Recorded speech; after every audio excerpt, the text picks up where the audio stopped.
nene mimere iria ikuraga na ihenya iri mbura nene ya no itanyitwo gukorwo ikira iturini itiganite gukerekana ati mbura no iteithie gukorwo ikimeria imwe cia imera kana imwe cia mimera iria ciukaine na njira nene na gutigirira ati ni ciakura na ihenya kumanagia na mbura nini ritana arikitio ni ikari kana ni itarikitio ni arimi matiganite na kuria moritio metikire kuhimbiria urimi wa nyanya mboga hamwe na mboco gwata maundu mangi kana mimera ingi itiganite kana ihinda-ini riri mbura nini itanyitwo gukorwo ikiura.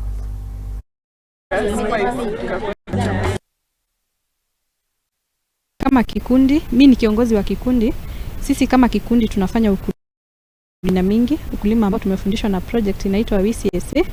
Wametufunza kupitia walimu wa agricultural officer wa county. Tunalima mboga na pia tunalima viazi ambazo ni viazi zinaitwa Unica potato. Tunafanya seed production ambayo ni tunajaribu kuongeza mbegu kwa sababu hiyo mbegu haipatikani sana ya hiyo viazi, ndio tuweze kukua na mbegu nyingi ambayo tutauzia community pia wata benefit kutoka kwa hiyo viazi. Mradi kuna mambo mengi ambayo tumefanya. Tumeweza kujumuisha wakulima zaidi ya 800 na kati ya hao 800 tuko na karibu zaidi ya wakulima 700 ambao ni wanawake, na pia wana youth pia tuko nao karibu asilimia zaidi ya 20. Kwa mradi lengo lake kabisa ilikuwa jinsi ya kuweza kusaidia hawa wakulima haswa sana wamama kuweza kufanya ukulima wa kisasa kupitia kwa mbinu tofauti haswa ambao haihitaji mvua mingi sana na pia ambao inaweza kustahimili mvua. Kwa mradi tumeweza kukuza mimea tofauti. Tumeweza kufanya maharagwe ambao ni aina ya nyota ambao haihitaji mvua mingi.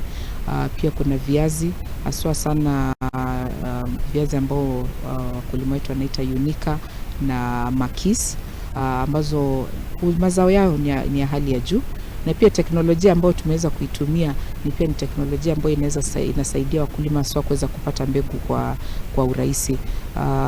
Teknolojia ambayo tunaita apical cuttings ambayo ni miche ndogo ya kutoka kwa viazi, ambapo hata mkulima kipanda anaweza kairudia karibu hadi zaidi ya mara 5 bila kuweza kurudi sokoni ama bila kwenda kutafuta sahihi.